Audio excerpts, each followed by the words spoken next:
Bonjour tout le monde, je suis ravie de vous retrouver dans cette nouvelle vidéo. Si vous vous posez des questions concernant le changement d'arrière-plan, c'est tout simplement parce que je voulais me mettre devant mon plan habituel. Sauf que j'ai le soleil qui m'éblouit complètement la face et c'est juste impossible de tourner dans ces conditions-là. Donc voilà, face à un mur blanc, tout basique. J'ai été absente quelques temps parce que voilà, je suis partie une semaine à Singapour. Et là je repars en vacances pour un mois presque, donc voilà, je suis pas mal dans les voyages en ce moment, donc ça me donne énormément l'occasion de lire, mais je n'ai pas le temps de vous tourner les vidéos. Donc je me presse un petit peu pour vous tourner ces vidéos pour que vous ayez au moins 2 semaines deux vidéos de prévues pour les 2 semaines qui viennent.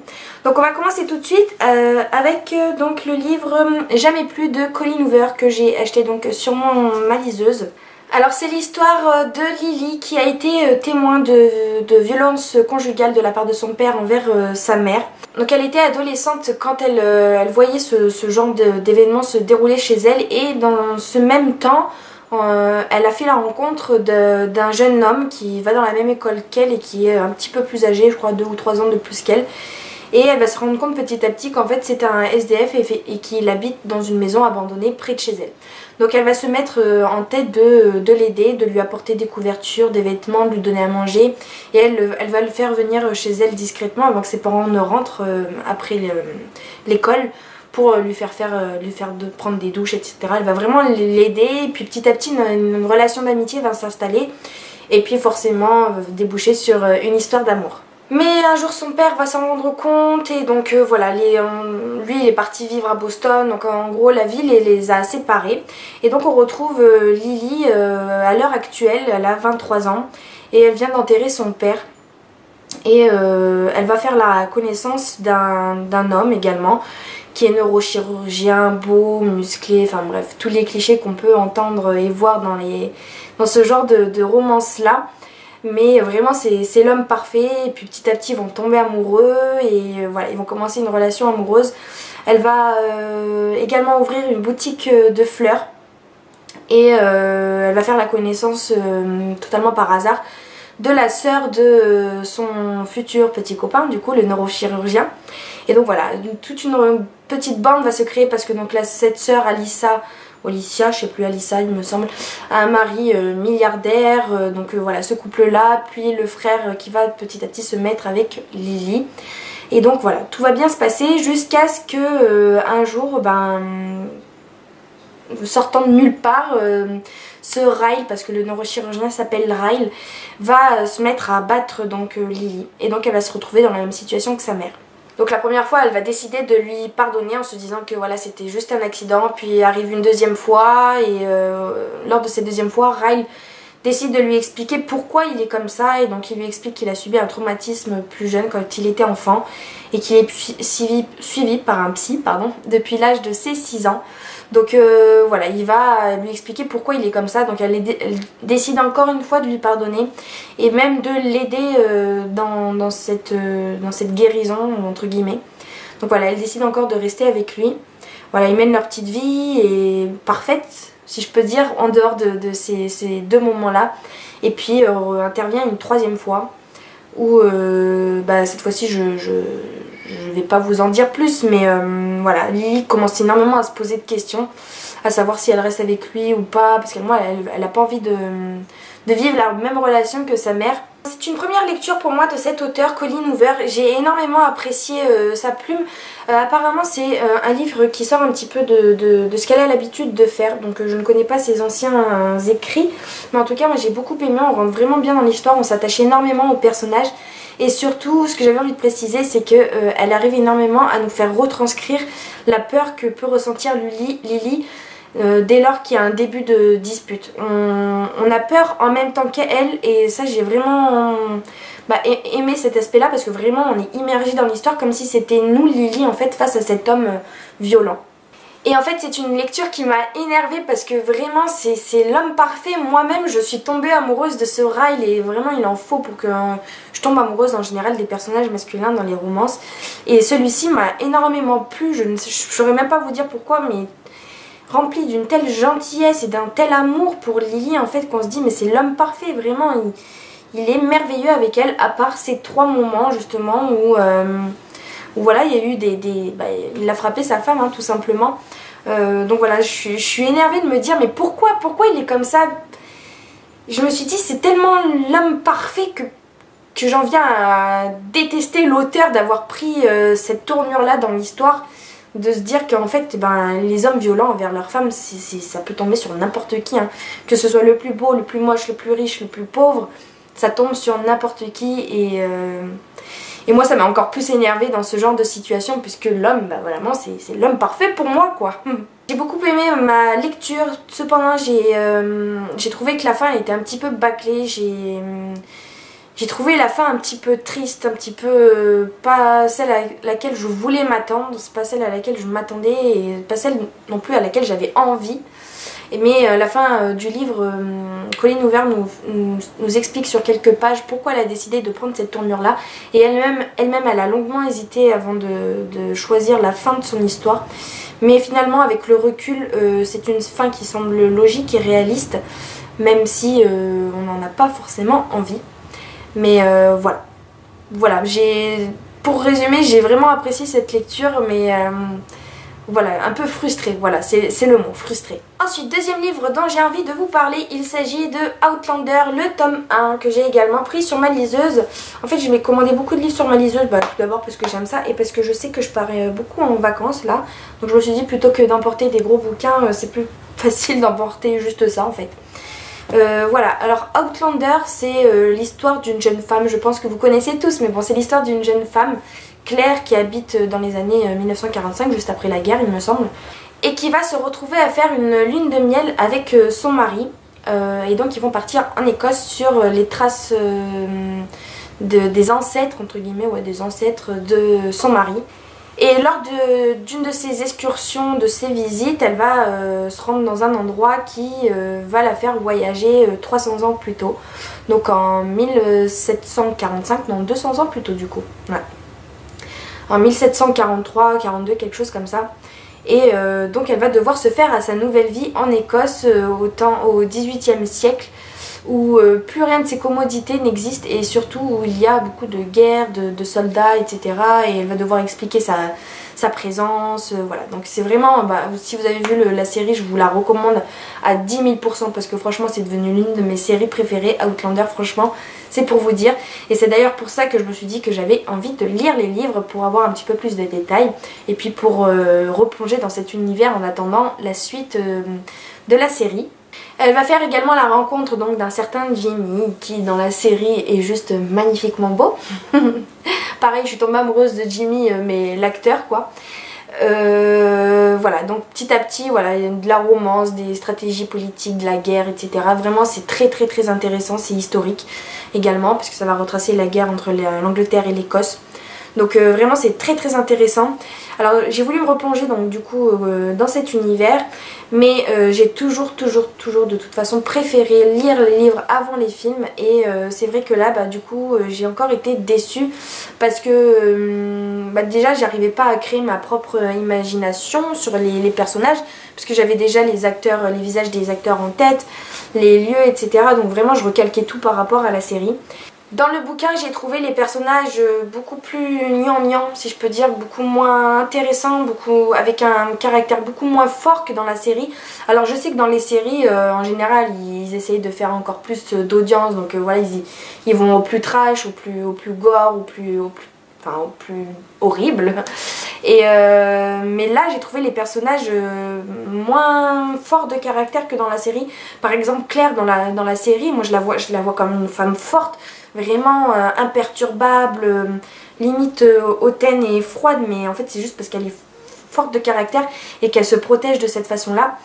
Là dans le film on la sentait un petit peu plus fragile, dans le livre je veux dire, on la sentait un petit peu plus fragile je trouve. Jimmy, lui, dans le livre, je l'ai trouvé beaucoup plus exaspérant et surtout beaucoup plus machiste. Alors je sais que c'était à l'époque, hein, mais lire ça à l'heure d'aujourd'hui, moi ça me révolte. Et on voit moins ça dans la série. Je trouve que Jimmy est beaucoup plus actuel que dans le livre. Mais bon, c'est l'histoire qui veut ça, hein, je dis pas, mais du coup, le fait d'avoir vu et lu les deux, eh ben, on est obligé de faire un comparatif. Alors concernant la série, c'est vrai que j'avais beaucoup moins apprécié la saison 2 que la saison 1. Du coup je sais pas si je vais m'attaquer au tome 2 parce que j'ai trouvé moins intéressant et je me dis que si j'ai déjà vu la série en plus, ça va complètement me frustrer. Donc j'hésite vraiment à passer au tome 3 directement en espérant essayer de lire le livre avant la sortie de la série en septembre, enfin de la saison 3 en septembre. Je vous présente également Une vie entre deux océans de M.L. Stedman. Donc je ne connais pas son prénom. C'est un livre que j'ai pris totalement par hasard chez Leclerc. Donc c'est l'histoire de Tom qui est un ancien soldat de la guerre qui va décider de retourner en Australie pour s'occuper et devenir gardien d'un phare. Et il va également rencontrer Isabelle qui est une jeune femme qui vit sur Terre parce qu'il faut savoir que le phare est à plus d'une centaine de kilomètres de toute civilisation. Donc vraiment Tom vit tout seul pendant une bonne année il me semble. Puis il va faire la rencontre donc de cette jeune femme qui va décider de tout quitter pour aller le rejoindre sur ce phare. Donc ils mènent une existence de couple tout à fait banale, sauf qu'ils sont complètement seuls en fait, isolés sur une île. Tous les 3 ou 6 mois il me semble, il y a un bateau qui vient donc donner les provisions pour qu'ils puissent manger quand même. Voilà, et ils décident de faire des enfants, sauf que mademoiselle Isabelle n'arrive pas à enfanter. Elle a d'ores et déjà à son compte 3 fausses couches. Donc je vous laisse imaginer son désespoir. Et puis un beau jour, ils vont découvrir une sorte de barque échouée sur la plage dans lequel ils vont trouver un homme mort et un bébé sain et sauf qui est en train de pleurer. Donc Isabelle, qu'est-ce qu'elle a envie de faire immédiatement? C'est de s'occuper de ce jeune bébé qui est une fille. Et elle demande même à Tom au bout de quelques jours de contrer le règlement, de passer outre les règles que ce soit au niveau de son poste de gardien et aussi bien des règles sociales, quoi, de prévenir la police, etc. Tellement elle avait envie d'un enfant, surtout que elle venait de faire sa fausse couche 2 semaines auparavant je pense, donc tout le monde pouvait croire que c'était son propre bébé. Donc voilà, il décide de le garder. Et puis donc les années passent, etc. Sauf qu'un jour Tom et elle d'ailleurs vont se rendre compte qu'il existe une mère. Une mère est présente et elle l'attend. Et elle en pleure tous les jours, elle ne sait pas ce qui est devenu son mari et sa petite fille. Elle est limite dépressive. Et voilà, Tom va être rongé de culpabilité. Il va commencer à lui envoyer des lettres anonymes, lui informant que sa petite fille va bien. Et qu'elle est aimée, elle est nourrie, etc. Qu'elle est choyée et dans un bon foyer. Donc voilà, c'est une décision qu'ils ont prise mais qui est non pas sans lourde conséquences puisque voilà, ils ont quand même arraché le bébé des bras d'une mère. Voilà, c'est un couple qui est très attachant. Mais ça n'a pas été un coup de cœur ni même une très bonne lecture, ça a simplement été une bonne lecture parce qu'en fait c'est un bouquin qui fait quand même près de 500 pages il me semble, même plus, il fait 520 pages environ. Et 90% du temps, c'est que eux deux sur l'île et leur bébé. Et donc en fait, il manque des interactions, des interactions entre les personnages, puisqu'il n'y a que eux deux. Alors on voit vraiment leur relation qu'à eux deux. Ils sont seuls sur un gardien, personne à l'horizon. Donc le film est très long. Je suis désolée si le soleil vient petit à petit m'éblouir. Le livre est très long, il tire en longueur. Vraiment, de temps en temps, j'avais tendance à m'ennuyer un petit peu. Donc je le lisais vite pour voir enfin ce qui se passait à la suite. La fin m'a énervée également par rapport à la réaction de la petite fille, comment elle va réagir par la suite. Je vous explique pas bien sûr comment se termine le livre, hein. Mais voilà, il y a des petites choses qui me paraissent un peu bizarres et voilà, un peu déçue par la fin. Même très déçue par la fin, je m'attendais pas du tout à ce genre de fin. Je m'attendais pas non plus à un happy end, mais là c'est vraiment triste quoi, comment ça se termine. Toutefois, après cette lecture, j'ai quand même eu envie de voir le film, parce que c'est la couverture d'un film en fait. Et le film est encore pire que le livre, c'est-à-dire qu'il est long, limite on se fait chier, mais clairement dans ce film. Donc j'ai préféré largement la lecture au film, parce que dans la lecture au moins, même si c'est des détails, on accorde de l'importance à ces détails étant donné qu'il ne se passe rien. Alors que dans les détails dans les films, c'est difficile à retranscrire.